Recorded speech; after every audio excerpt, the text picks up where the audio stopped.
Hello,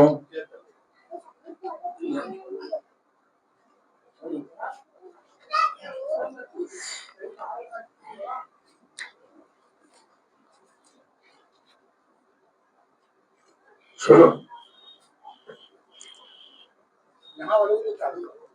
تو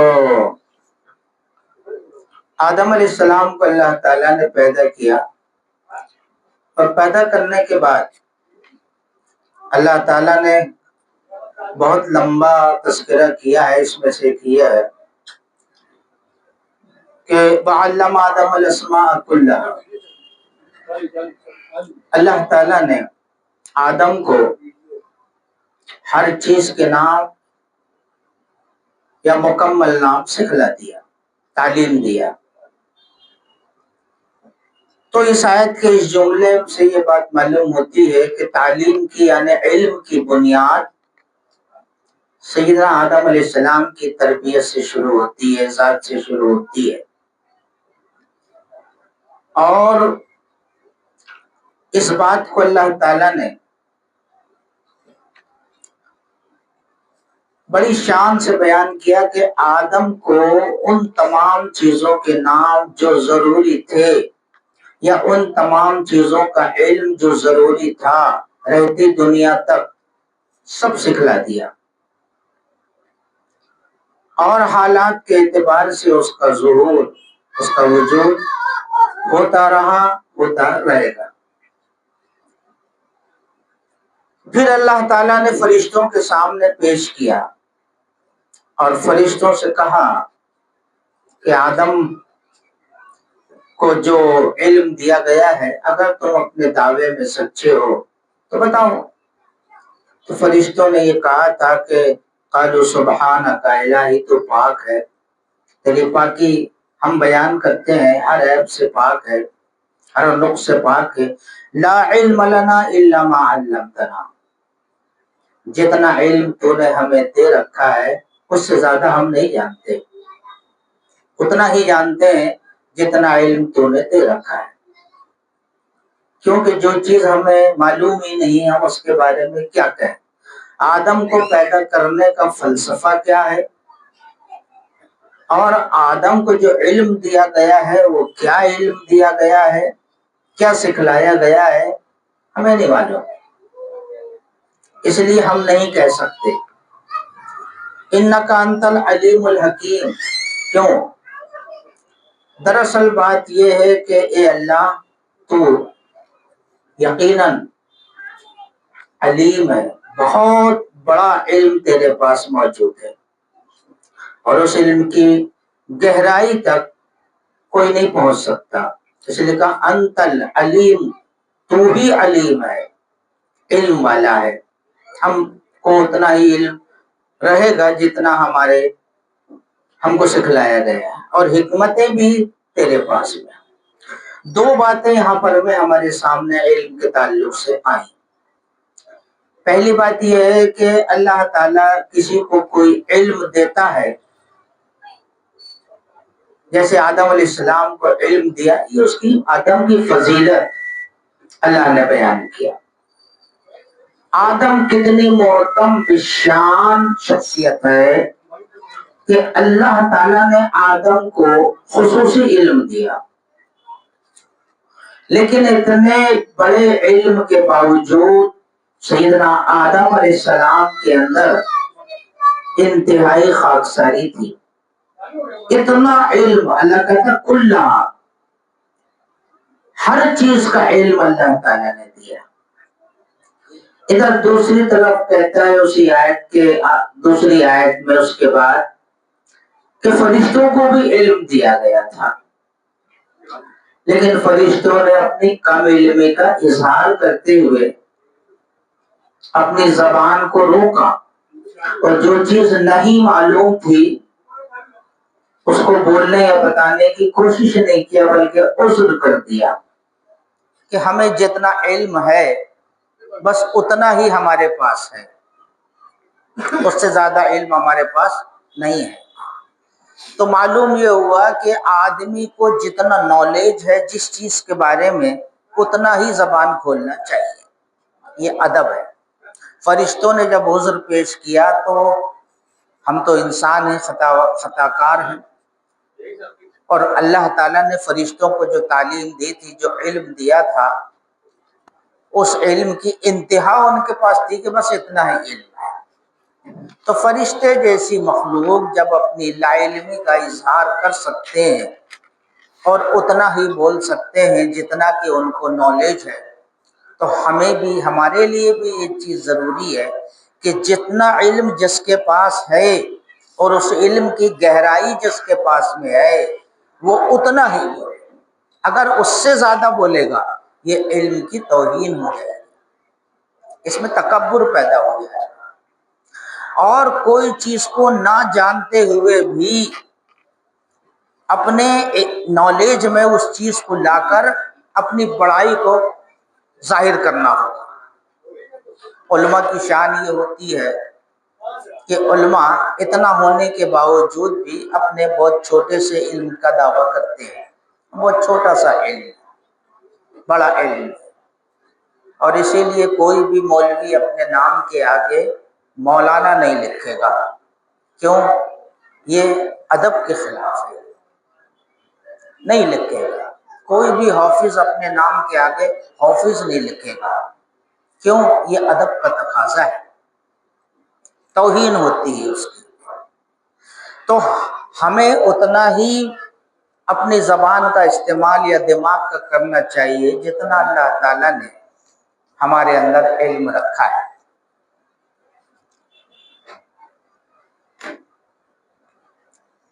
اتنا ہی رکھنا چاہیے، اس سے زیادہ نہیں۔ یہ علم کا ادب ہے۔ ہماری سوسائٹی کے اندر میں ایک بیماری یہ ہے کہ ہم جانتے تو کچھ نہیں، کہتے بھی ہیں کہ ہم نہیں جانتے، لیکن اس کے باوجود بھی ہم بحث و مباحثہ ایسے کرتے ہیں جیسے ہم کو ہر چیز کا علم ہو گیا اور ہم بڑے جانکار ہو گئے ہیں۔ نہیں، یہ تکبر کہلاتا ہے۔ سوچیں کہ فرشتوں نے کہا تھا لا علم لنا، ہمیں علم نہیں ہے، الا ما علمتنا، مگر جتنا تو نے سکھلایا ہے۔ تو ظاہر سی بات ہے ہم کوئی مدرسے میں پڑھے نہیں ہیں، ہم کوئی بہت بڑا لٹریچر ہمارے مطالعے پہ نہیں ہے، یا گوگل پہ بھی ہماری پوری سرچنگ نہیں ہے، یا کسی بھی چیز کے بارے میں ہم بہت زیادہ نہیں جانتے ہیں۔ بہت سارے ایسے شعبے ہیں جن کے بارے میں ہم صفر ہیں۔ تو ہمیں اسی حد تک کے رہنا چاہیے جس حد تک کہ اللہ تعالیٰ نے ہمارے اندر صلاحیتیں رکھی، اس سے زیادہ نہیں بڑھنا چاہیے، ورنہ یہ تکبر ہو جائے گا۔ اور ان کی خاکساری کو اگر ہم دیکھنا چاہیں تو آدم علیہ السلام کو سجدہ کرنے کا جو اللہ تعالیٰ نے حکم دیا تو ادب کا تقاضا یہ تھا کہ ان کو جھکنا چاہیے تھا۔ انہوں نے آمنا وصدقنا کہا اپنے علم کی بنیاد پر کہ رب نے کہا ہے، رب کا حکم ہے۔ اور ایمان کا تقاضا یہ ہے اور علم کا تقاضا یہ ہے کہ جب اپنا بڑا کوئی بات کہے تو اس کو فوراً ماننا چاہیے، اس میں چوں پٹاک نہیں کرنا چاہیے۔ یہ گستاخی، یہ سوء ادب ہے، گستاخی کہلاتی ہے۔ سو جیسا رب نے کہا کہ آدم کو سجدہ کرو، فرشتوں نے سجدہ کر لیا۔ کیوں کرنا چاہیے ایک بشر کو جس کو اپنے ہاتھ سے تو نے بنایا ہے؟ سجدے کا حکم اپنے لیے ہم تو کرتے آ رہے ہیں، اس کو سجدہ کرنے کے پیچھے فلسفہ کیا ہے اس لشان میں وہ پڑے نہیں، بلکہ انہوں نے کہا رب نے کہا ہے، اور رب چونکہ اکبر ہے، اپنے سے بڑا ہے، اور رب کہہ رہا ہے، اس کی مصلحت کیا ہے یہ وہ جانے، ہم کو اس کی کھود بنیاد میں نہیں جانا، فوراً سجدے میں چلے گئے۔ یہ ایمان کا اور علم کا تقاضا ہے۔ مطلب ایک عالم آدمی، جانکار آدمی، بھلی وہ کوئی مدرسے سے نہ پڑھا ہو، خارجی مطالعہ اس کا ہو ایکسٹرا، تو جس کے پاس علم ہوتا ہے اس کی صفت کیا ہوتی ہے، اور ایمان جس کا مضبوط ہوتا ہے اس کی صفت کیا ہوتی ہے، اللہ تعالیٰ نے یہاں یہ بیان، ایمان کی تاثیر کیا ہوتی ہے، ایمان کا تقاضا کیا ہوتا ہے، جس کے پاس علم ہے اس کے علم کا تقاضا کیا ہوتا ہے، اللہ نے یہاں اس کو بتلایا۔ لیکن وہیں ایک بات اور بھی اللہ تعالیٰ نے بتلایا کہ ان کے ساتھ ساتھ میں ایک ایسی مخلوق تھی جو انہی میں چھپی ہوئی تھی، جس کو ابلیس کہا جاتا ہے، فرشتوں میں شمار تھا۔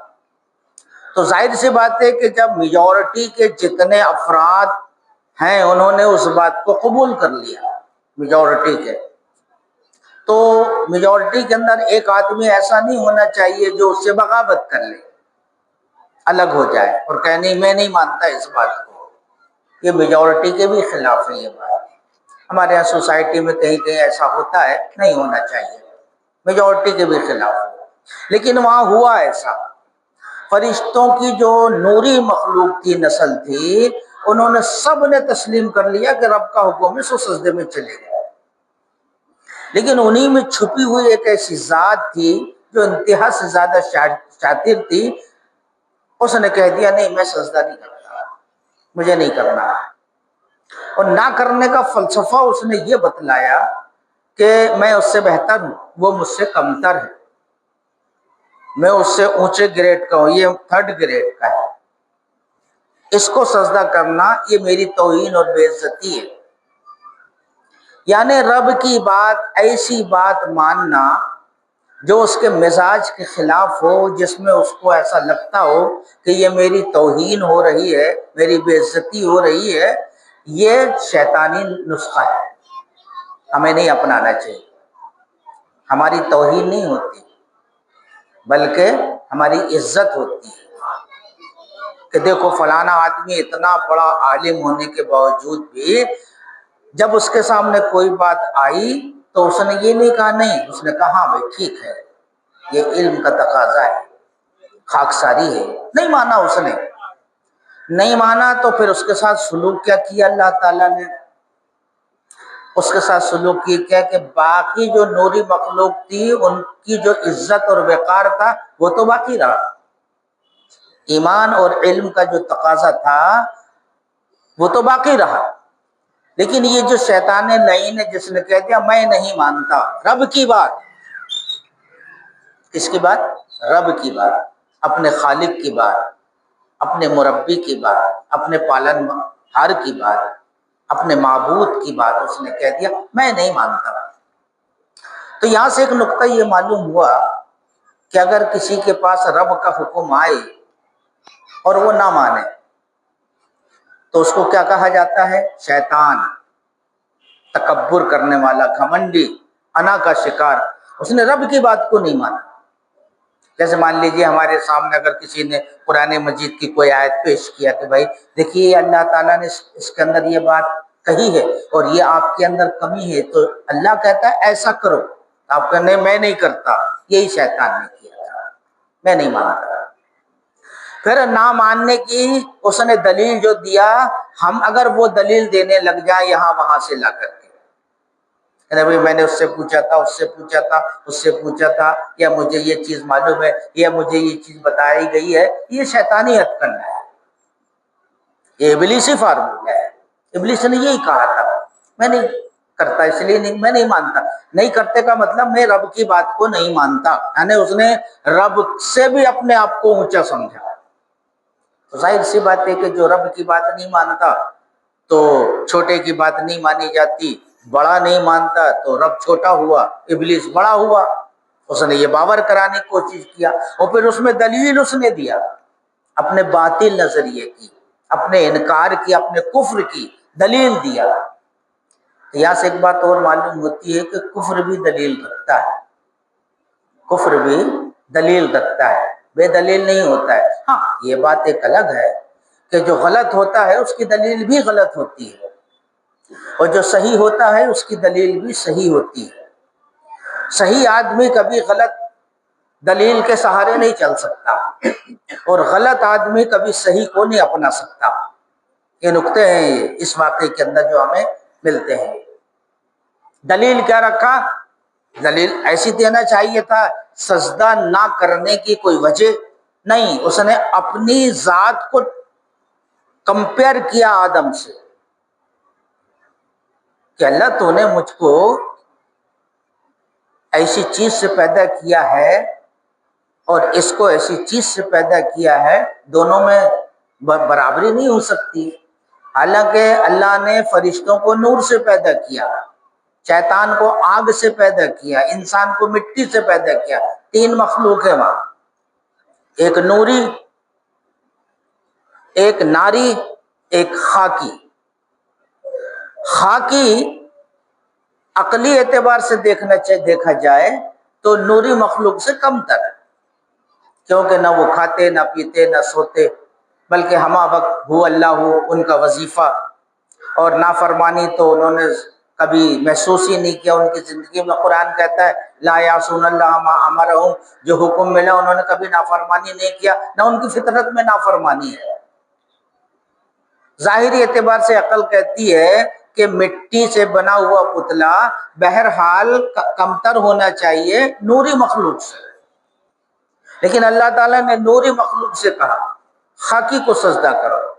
یہ بھی ایک طریقہ ہوتا ہے کہ چھوٹے کو بڑے سے معافی مانگنا، اپنے آپ کو یا بڑے کو چھوٹے سے معافی مانگنا، یہ دونوں فارمولے ہیں۔ اگر انسان بولے کہ میں بڑا ہوں، مطلب ایک حافظ ہے، ایک عالم ہے یا کوئی ذمہ دار ہے، وہ ایک لوکل آدمی سے بولے آپ چل کے معافی مانگیے، اگر وہ بولے کہ میں کیوں معافی مانگوں، یہی شیطانیت کرنا ہے، یہی وہاں پر فارمولہ ہے۔ شیطان نے یہی کہا انا خیر منہ، میں اس سے بہتر ہوں، خلقتنی من نار وخلقتہ من طین، ارے مجھے آگ سے پیدا کیا، آگ کی تاثیر ہے اٹھنا، اوپر جانا، شعلے مارنا، ڈرانا دھمکانا، خاک میں ملا دینا، یہ تاثیر ہے اس کی۔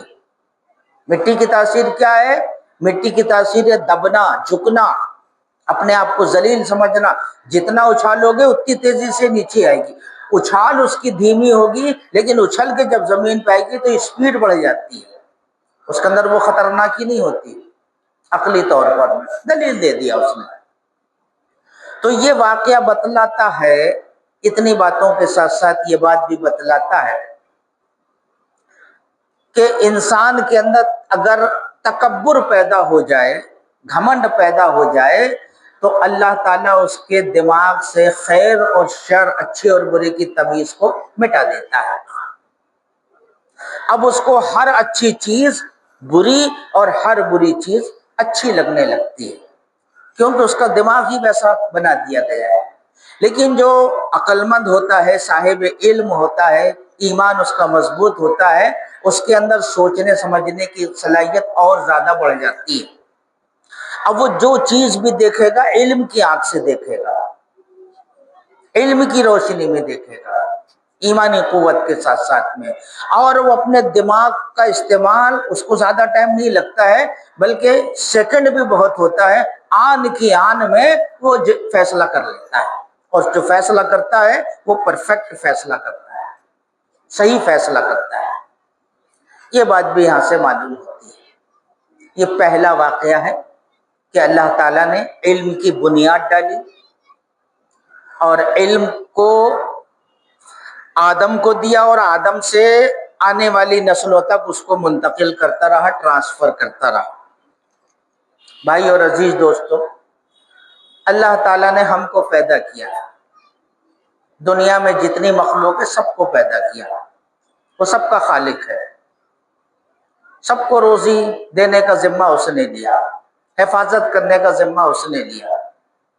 اللہ تعالیٰ نے اپنی مخلوق کی کسی بھی ضرورت کو کسی دوسرے کے اختیار میں نہیں دیا، اور دے بھی کیسے سکتا ہے، یہ اس کی شان کے خلاف ہے۔ بہت چھوٹی سی مثال ہماری زندگی میں ہے کہ کوئی بھی اولاد اپنے باپ کی موجودگی میں یا غیر موجودگی میں جو باپ کا پاور ہوتا ہے، رشتے کا نسبی جو پاور ہوتا ہے نطفے کا، وہ بڑا باپ یا چھوٹا باپ تو کہہ سکتی ہے، دادا باپ یا نانا باپ تو کہہ سکتی ہے، لیکن ولدیت جو ہے وہ دوسری نہیں دے سکتا، کوئی نہیں دے سکتا۔ کیوں؟ یہ پاور اس کو قدرتی طور پر دیا گیا، ورنہ اس کا نسب خراب ہو جائے گا، اس کا سلسلہ خراب ہو جائے گا۔ اللہ تبارک و تعالیٰ سے جو تعلق ہے عبد اور معبود کا، اب عبد جو ہے یعنی بندہ جو ہے اپنے معبود کے سے کسی ایک رشتے کو کاٹ کے اس کی مخلوق میں سے اگر کسی اور کو دے دیتا ہے تو یہ کیسے ہو سکتا ہے کہ ایک اولاد اپنے باپ کے رشتے میں سے ایک رشتہ، ایک تعلق کسی اپنے باپ کے سگے بڑے بھائی کو نہیں دے سکتا، اپنی ماں کی سگی ماں کو نہیں دے سکتا؟ کیوں؟ یہاں مسئلہ حلال اور حرام کا ہے۔ ایسے ہی رب اور بندے کا رشتہ ہوتا ہے، نہیں دے سکتا وہ۔ انتظام اللہ تعالیٰ نے کیا اور اپنی مخلوق کے لیے یہ پوری روئے زمین کو مشرق سے لے کر مغرب تک اور شمال سے لے کر جنوب، اتر سے لے کر دکن تک دسترخوان بنا دیا، اور اس دسترخوان میں اللہ تعالیٰ نے انسان نہیں بلکہ اپنی تمام مخلوق کی ہر محبوب سے محبوب تر غذا کو جو اس کے لیے مناسب تھی وہ رکھا، اور اتنی مقدار میں رکھا یہ ختم ہونے والی نہیں ہے، اضافہ ہی ہوتا رہے گا۔ کھانے والوں کی جتنی زیادہ بھیڑ ہوگی اس میں اتنا زیادہ اضافہ ہوتا رہے گا، ہم دیکھ رہے ہیں اس دسترخوان میں۔ اور ایسی ایسی غذائیں اللہ نے رکھا ہے جو اس کی چوائس کے مطابق ہو سکتی ہیں، آج نہیں کل۔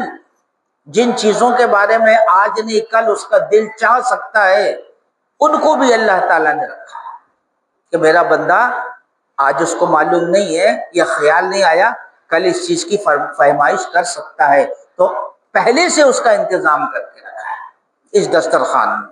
ہر مخلوق کھا رہی ہے، کھاتے آئی ہے، کھاتی رہے گی۔ انسان بھی اس میں ایک مخلوق ہے، انسان کی بھی غذائیں ہیں۔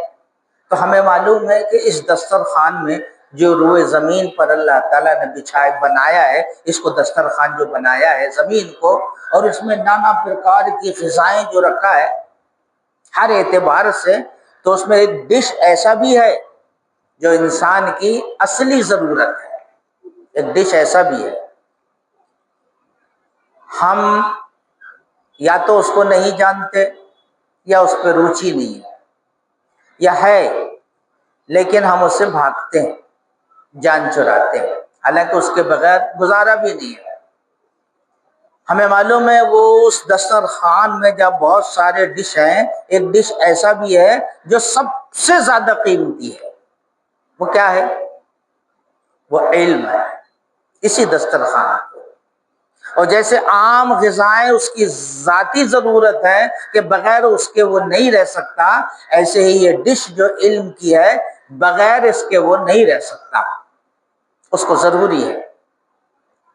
پھر اس ڈش کو سنوارنے اور سجانے کے لیے اس کے فوائد اللہ تعالیٰ نے بے شمار انبیاء کو بھیجا، سب نے بتاتے گئے یہ بڑا قیمتی ڈش ہے، اس کو بھولنا نہیں، سب سے زیادہ لذیذ ہے یہ، سب سے زیادہ خوشبودار ہے یہ، اس کو تھوڑا کھاؤ تو لگے گا کہ میں نے بہت کھا لیا لیکن پیاس باقی رہے گی، کھاتے جاؤ اس کو، جتنا کھاؤ گے جتنا استعمال کرو گے تم کو لگے گا میں نے تھوڑا سا لیا ہے، حالانکہ ایک بہت بڑا حصہ تم لے چکے ہو، لیکن تمہاری پیاس کبھی نہیں بجھے گی، بھوک کبھی نہیں مٹے گی اس کو مزید حاصل کرنے کے لیے، اور اس کے لیے بہت زیادہ کوشش کرو۔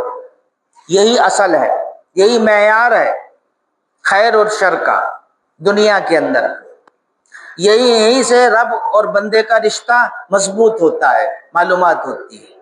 بغیر علم کے اگر کوئی کام ہو، کوئی جانکاری ہو، کوئی چیز ہو، وہ چیز بے مزہ ہوتی ہے، بد مزہ ہوتی ہے، نقصان دایک ہوتی ہے۔ اس لیے معلومات انتہا سے زیادہ ضروری ہے، ایک ڈش ہے اس کے اندر علم، روحانی غذا۔ جسمانی غذا کا انتظام ہے لیکن رب نے ناانصافی نہیں کیا، جہاں اس کی باڈی کو سجانا سنوارنا ہے، بنانا ہے معیاری، بہت ساری بیماریوں سے وہ غذائیں اس کو بچاتی ہیں، بہت ساری بیماریوں سے لڑتی ہیں، علاج بھی ہے اور اس کی باڈی کو خوبصورت بناتی بھی ہے، وہاں اس کی روحانی غذا کے لیے بھی اللہ تعالیٰ نے ایک ڈش رکھا ہے علم کی، اور وہ ہمارے لیے ضروری ہے۔ اس لیے نبی کریم صلی اللہ علیہ وسلم نے فرمایا، کیا فرمایا؟ طلب العلم فریضۃ علی کل عبد مسلم یا علی کل مسلم، علم کا حاصل کرنا، سیکھنا ہر انسان، ہر مسلمان کے لیے ضروری ہے، فرض ہے۔ ظاہر سی بات ہے، آپ کوئی کام دینی کام کریں گے، اگر آپ نے سن کے وہ کام کیا ہے تو وہ کلیئر نہیں ہے، جب تک کہ اس کے بارے میں آپ اپنی آنکھوں سے دیکھ نہ لیں کہ میرے رب نے یہ کہا ہے ایسا کرو تو معتبر ہوگا۔ جب تک کہ یہ معلوم نہ ہو کہ میرے نبی نے یہ بات کہی ہے یا میرے نبی نے یہ کیا ہے تب معتبر ہوگا۔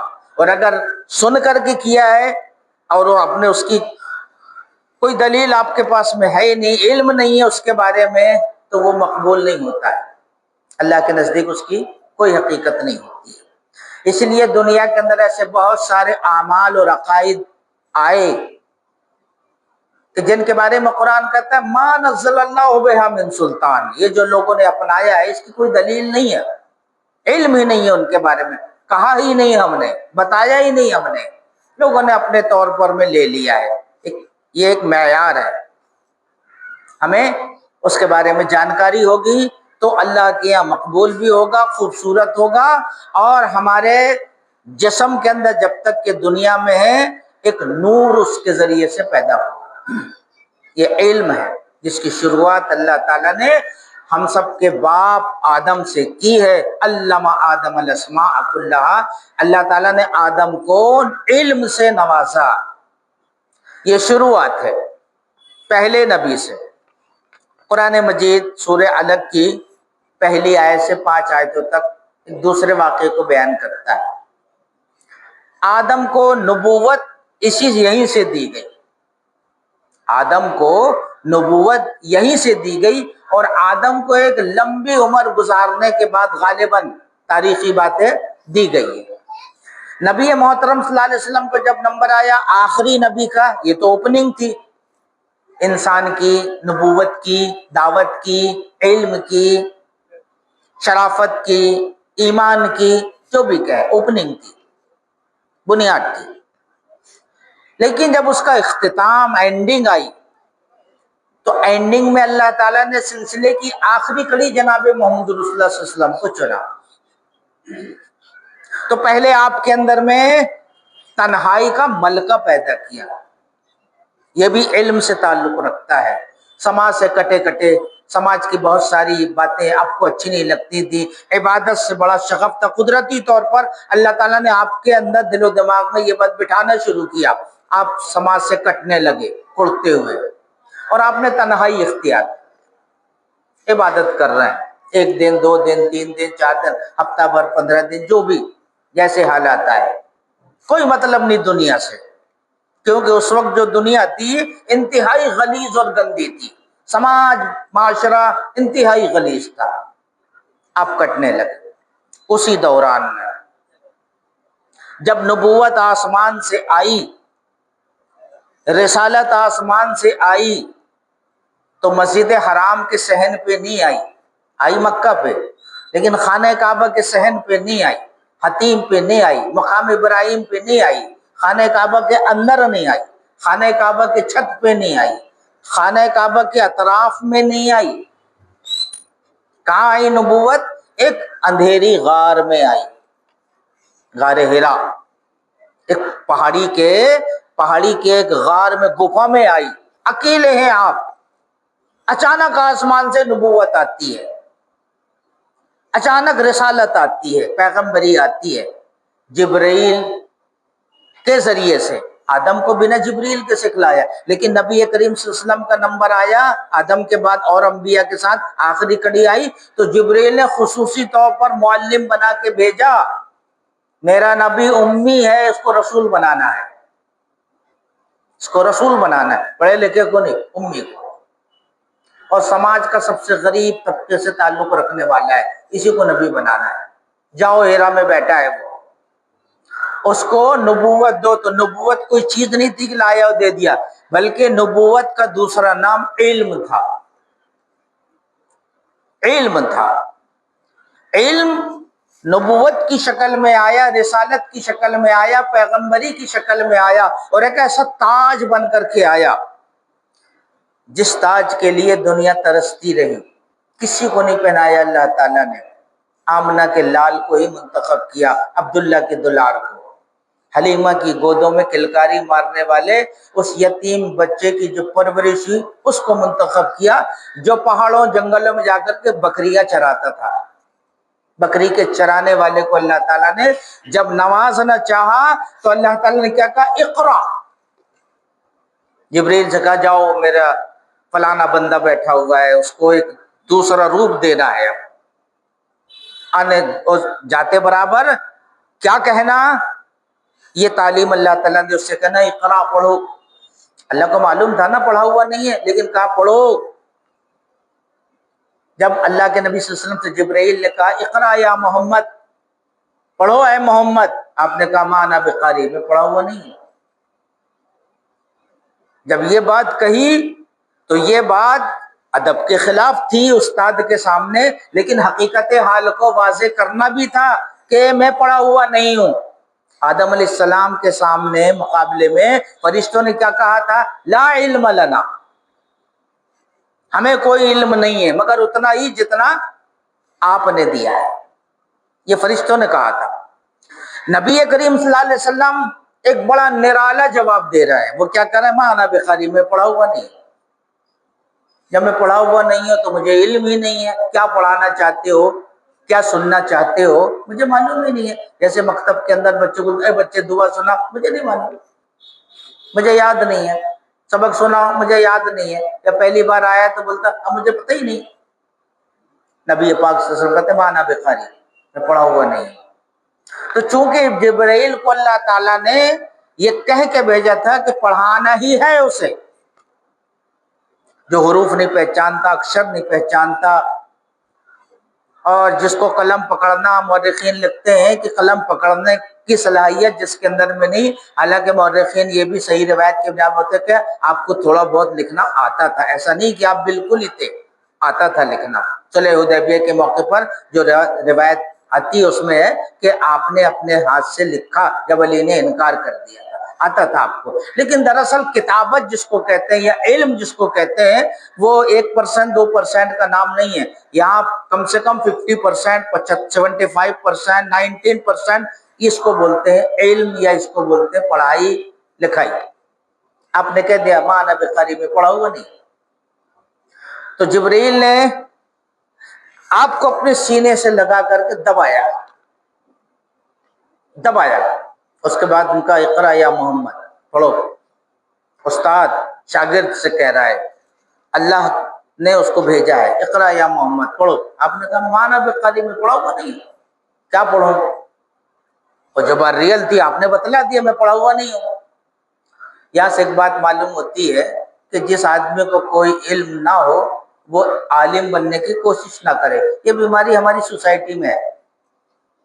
ہم سے بہت سارے لوگ بحث و مباحثہ کرتے ہیں تو کبھی کبھی بڑا افسوس ہوتا ہے کہ اتنا لمبا زمانہ گزار کے آئے ہیں ہم، اور یہ ابھی جمعہ 8 دن کے بعد میں یہ اتنا بڑا ہو گیا کہ مفسر قرآن بن گیا۔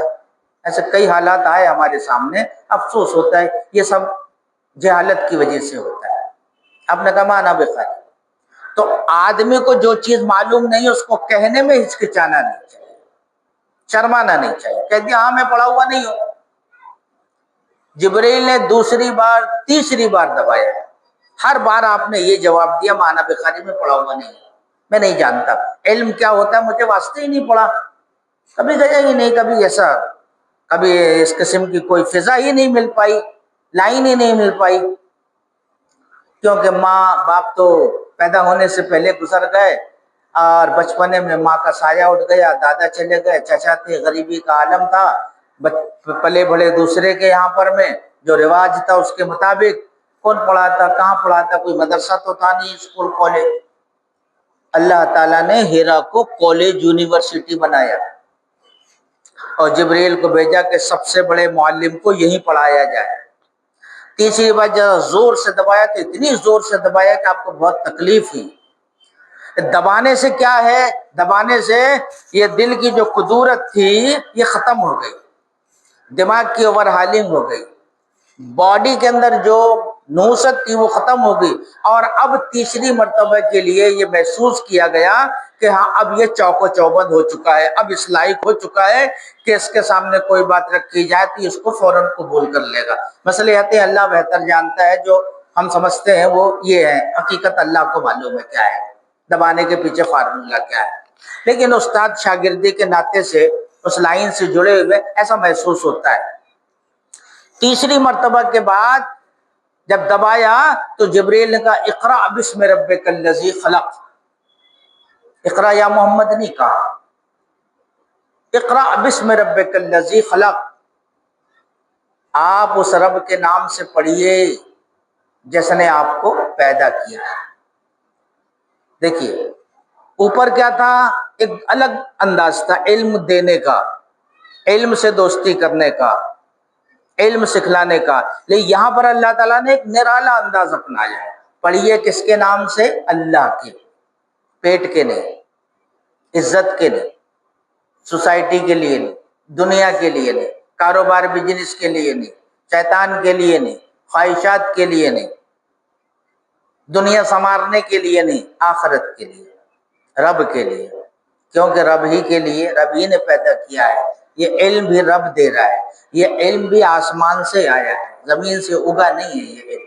کہ اقرأ بسم ربک الذی خلق، اس رب کے نام سے پڑھیے جس نے آپ کو پیدا کیا ہے۔ یہ نبوت کی، رسالت کی پہلی کرن تھی جو نبی کو علم کی شکل دی گئی، علم سکھلایا جا رہا ہے۔ اقرأ بسم ربک الذی خلق، پڑھو اس رب کے نام سے جس نے آپ کو پیدا کیا ہے۔ یہ پورا جسم چونکہ تیار تھا، فوراً اس نے ایکسپٹ کر لیا، جیسے پیاسی زمین پر آسمان سے گرتے ہی بوند زمین اس کو چوس لیتی ہے، سوکھ لیتی ہے، فوراً آپ کے دل و دماغ میں وہ بات چڑھ گئی۔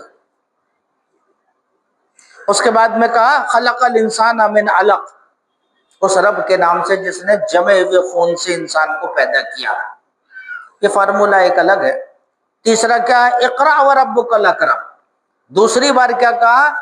پڑھیے اس رب کے نام سے، کیونکہ آپ کا رب بہت کریم ہے، بڑا عزت دار ہے، عزتوں کا مالک ہے، سنکیت ہے۔ آگے چلنے کے بعد میں جو مقام آپ کو ملنے والا ہے وہ اسی جملے کے اندر پوشیدہ ہے، اکرم۔ آپ کا رب اکرم، بڑا عزت والا ہے، عزت اور سرفرازی یہ آپ کو ملنے والی، پڑھیے اس رب کے نام سے۔ اور الذی علم بالقلم، جس نے قلم کے ذریعے سے، رائٹنگ کے ذریعے سے، پین کے ذریعے سے، قلم کے ذریعے سے علم کو دیا، سکھلایا۔ یہاں سے ایک نقطہ ہے،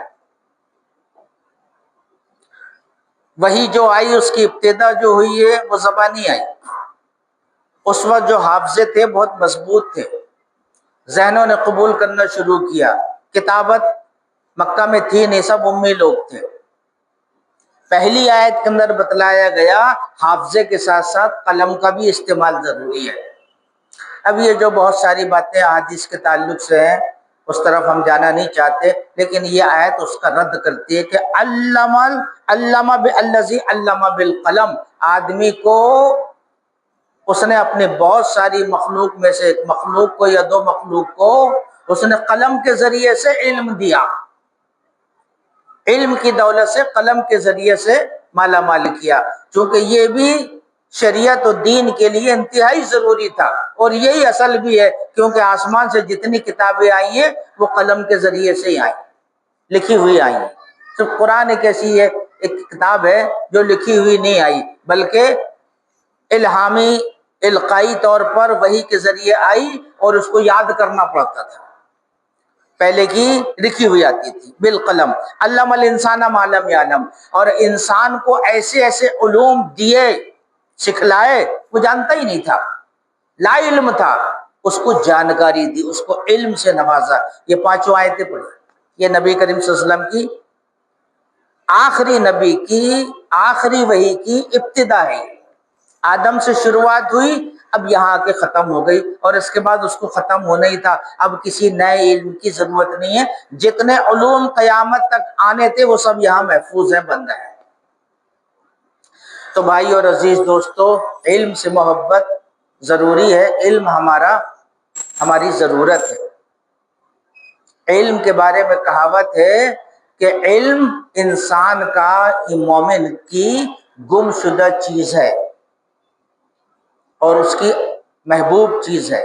ضالۃ المومن، مومن کی کھوئی ہوئی چیز ہے. ظاہر سی بات ہے کوئی چیز گم جاتی ہے قیمتی، مطلب سونا گم گیا 1 تولہ، تو آدمی کیا کرتا ہے؟ پورا گھر چھان مارتا ہے. اس سے بھی زیادہ قیمتی ہے علم. ہماری ضرورت ہے، ہماری شان ہے، ہمارا ایمان ہے، ہماری ترقی کا ذریعہ ہے.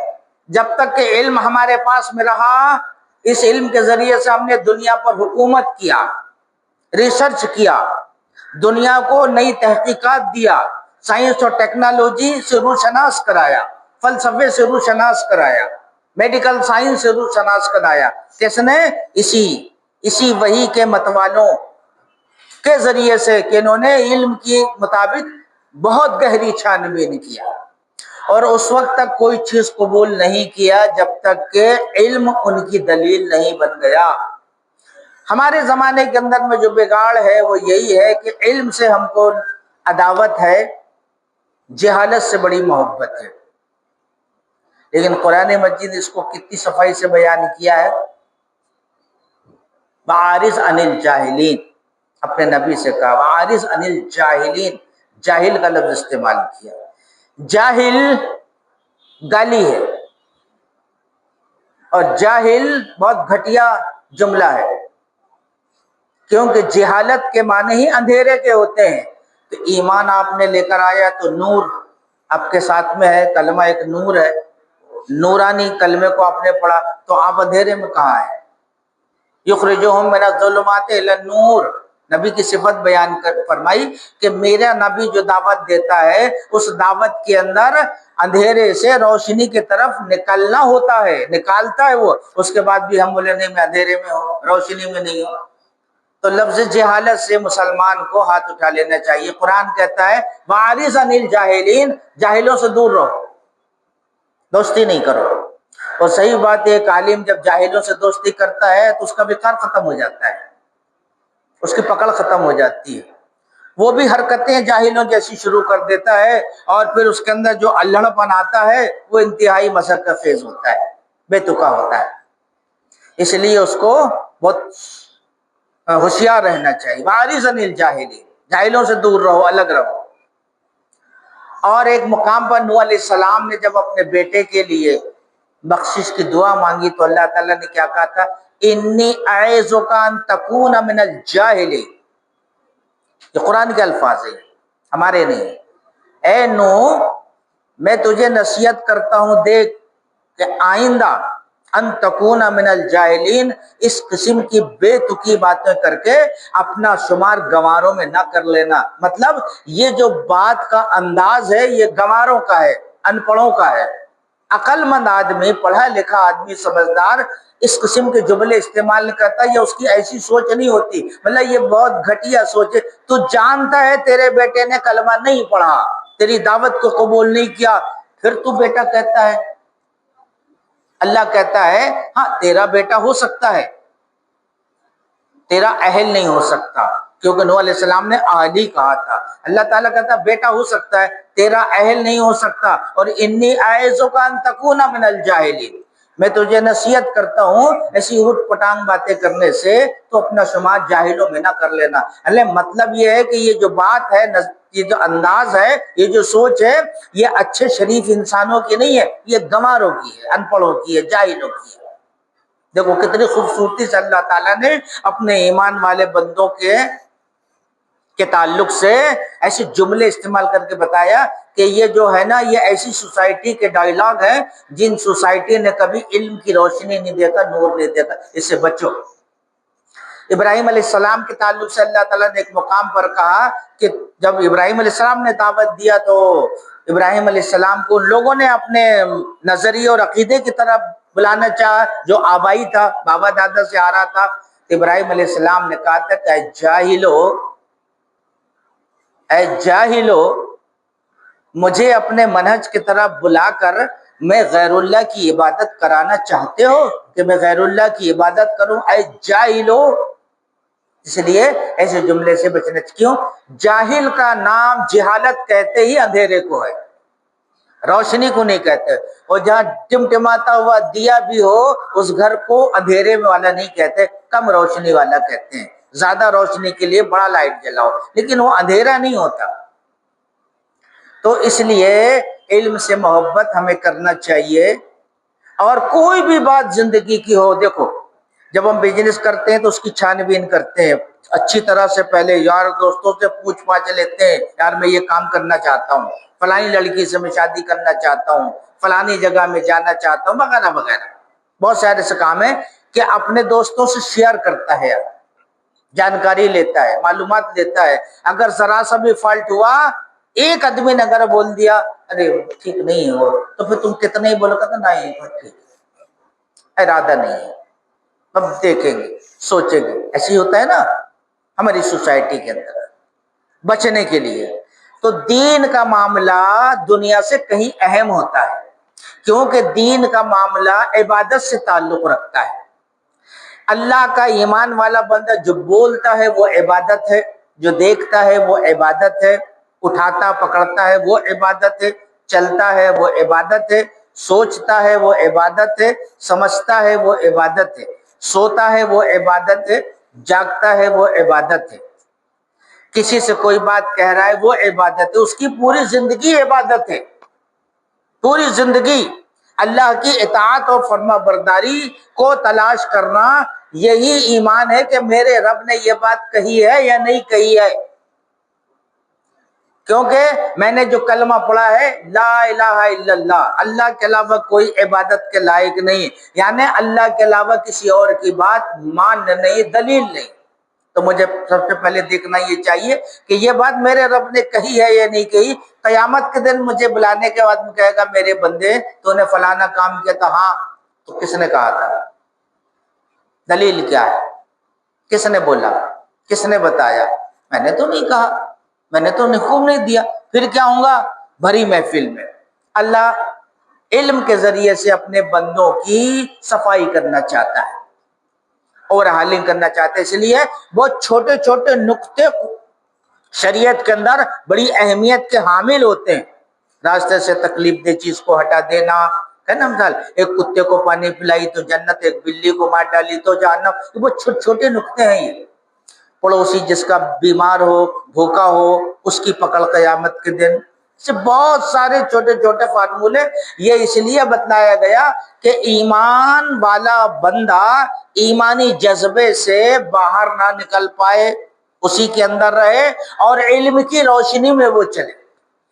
ہم چلتے ہیں تو یہ دو سرچ لائٹ ہمارے سامنے ہوتے ہیں نا راستے کو دیکھنے کے لیے. تو ہم جس راستے سے گزر رہے ہیں اس راستے کے اتار چڑھاؤ کو وہ دیکھتے بھی ہیں اور اس راستے کی معلومات فراہم کرتے ہیں. تو جیسے انہوں نے جو چیز کو دیکھا دماغ کو بھیجا, ترنت یہ واٹس ایپ ایسا ہے, ترنت انہوں نے ڈاٹا بھیجا اور سیکنڈ کے اندر دماغ نے غور و فکر کر کے دل کو بھیجا کہ ججمنٹ سنایا جائے, اور دل نے ججمنٹ سنا دیا. ابھی پلک جھپکنے میں ٹائم ہو سکتا ہے لیکن اتنی پوری کہانی کو سے گزرنے میں زیادہ ٹائم نہیں لگتا. فوراً ججمنٹ ہوتا ہے, چلا آدمی, اٹھا لیا آدمی نے, پکڑ لیا, بول لیا, لے لیا, دے دیا, وغیرہ وغیرہ. تو بغیر روشنی کے آدمی نہیں جی سکتا. اس لیے اللہ تعالیٰ نے پیشانی کے دماغ کے ٹھیک نیچے اور منہ کے اوپر میں یہ دو سرچ لائٹ دیا ہے, کیونکہ آنکھوں کے اوپر میں دماغ ہے. یہ فوراً دماغ کو اور دماغ فوراً دل کو اور دل پوری باڈی کو پھر حکم کرتا ہے چلا جائے, کیا جائے, کوئی خطرہ نہیں. پھر جو چیز اگر کوئی راستہ انجان ہوتا ہے, پہلی مرتبہ جا رہا ہے وہ, تو اس کی معلومات گرچہ اس کو نہیں ہے لیکن چاقو چوبند چاروں طرف اور اگلے راستے کے بارے میں پوری کھوج کے ساتھ بڑھتا ہے کہ اگر مبادا کوئی بات ایسی ہو جائے, اٹھ پٹانگ ہو, تو اس کو ریٹرن آنے میں آسانی ہوتی ہے. یہ انسان کی فطرت ہے. یہی فطرت کو منحوس رکھتے ہوئے قدرت نے علم کی دولت سے مالا مال کیا ہے. ایک جانور بھی اپنی غذا کے بارے میں یہ نالج رکھتا ہے کہ مجھے کیا کھانا چاہیے, کیا نہیں کھانا چاہیے. ایک مرغی کا چوزا بھی انڈے سے باہر آنے کے بعد یہ سوجھ بوجھ رکھتا ہے کہ مجھے کیسے کھائے. اس کی ماں اس کے منہ میں لقمہ نہیں دیتی, ہاں البتہ پہچان کراتی ہے وہ, کہ اس کو کھانا چاہیے، اس لیے اس کو بلا بلا کے بولتی ہے۔ تو انسان کو اللہ تعالیٰ نے علم کی دولت دی ہے اس لیے تاکہ قیامت کے دن اس کو ذلت و رسوائی نہ ہو جائے، اس لیے علم سے دوستی ضروری ہے۔ علم سے دوستی ہوگی تو اہل علم میں شمار ہوگا، اور جب علم سے دوستی ہوگی تو ایمان مضبوط ہوگا، ایمان مضبوط ہوگا تو تقوی و پرہیزگاری آئے گی، جب تقوی و پرہیزگاری آئے گی تو اللہ فرماتا ہے من کان اللہ کان اللہ لہ، جو اللہ کے لیے اپنے آپ کو وقف کر دیا تو اللہ بھی اس کے لیے ہو گیا، اب وہ اللہ کے ریمونڈ کے تحت ہو گیا، اللہ اس کو چلائے گا، اللہ اس کے دماغ میں بات ڈالے گا، دل میں بات ڈالے گا۔ تو علم سے دوستی ہونی چاہیے، اور یہ دوستی ہماری کتابوں سے، قرآن اور سنت سے، یہاں سے ملے گی اور کہیں سے نہیں ملے گی۔ علم صرف دو جگہ بند ہے، ایک اللہ کے کلام میں، دوسرا نبی پاک صلی اللہ علیہ وسلم کی 23 سالہ زندگی کا جو ریکارڈ ہے احادیث کی شکل میں، بس وہاں پر ملے گا۔ اس کے علاوہ جو باقی ہیں وہاں سے تفسیر ملے گی، تفصیل، تفسیر نہیں تفصیل ملے گی، وہاں سے ڈیٹیل ملے گی کہ اگر کہیں پوشیدگی تھی سمجھ میں نہیں آ رہے تو اسلاف نے اس کو کھول کر سامنے لانے کی کوشش کی تاکہ آنے والی نسلوں کے سامنے وہیں سے گمراہی نہ آ جائے، اس سے بچانے کے لیے۔ لیکن اصل اللہ کے کلام میں اور نبی محترم صلی اللہ علیہ وسلم کی احادیث پاک میں ہم کو اس کی دین کی اصل ملے گی، اور وہیں سے ہماری کامیابی ہے۔ اس لیے کہا العلماء ورثۃ الانبیاء، علماء جو ہوتے ہیں وہ نبیوں کے وارث ہوتے ہیں، یہ مدرسے سے پڑھے ہوئے علماء نہیں۔ اور جب اسلام آیا مدینہ، نبی کریم صلی اللہ علیہ وسلم جب پہنچے تو سب سے پہلے جو مسجد بنائی گئی تھی اس مسجد میں سب سے پہلے مسجد کے ساتھ ایک مدرسہ بھی بنایا گیا تھا، جو اس وقت کی یونیورسٹی تھی، دارالعلوم تھا، اور اس سے جو بچے پڑھ کے نکلے وہ دنیا کے اندر میں کیا انہوں نے کچھ کیا ہے، علم کی روشنی میں کتنے کمال کو پہنچے ہیں، یہ ہم اور آپ سب جانتے ہیں اور جاننا چاہیے۔ اس لیے بے دلیل بغیر علم کے نہ کوئی کام کیا جائے اور نہ کسی کی کوئی بات مانی جائے جب تک کہ دلیل نہ ہو۔ قرآن کہتا ہے ہاتھو برہانکم ان کنتم صادقین، تم دلیل دے دو میں مان لیتا ہوں۔ امام احمد بن حنبل رحمۃ اللہ علیہ کہا جاتا تھا قرآن کو مخلوق کہو، کہتے تھے ایتونی بکتاب اللہ او بسنت رسول اللہ، مجھے قرآن سے یا نبی صلی اللہ علیہ وسلم کی سنت سے دکھلا دو میں مان لوں گا۔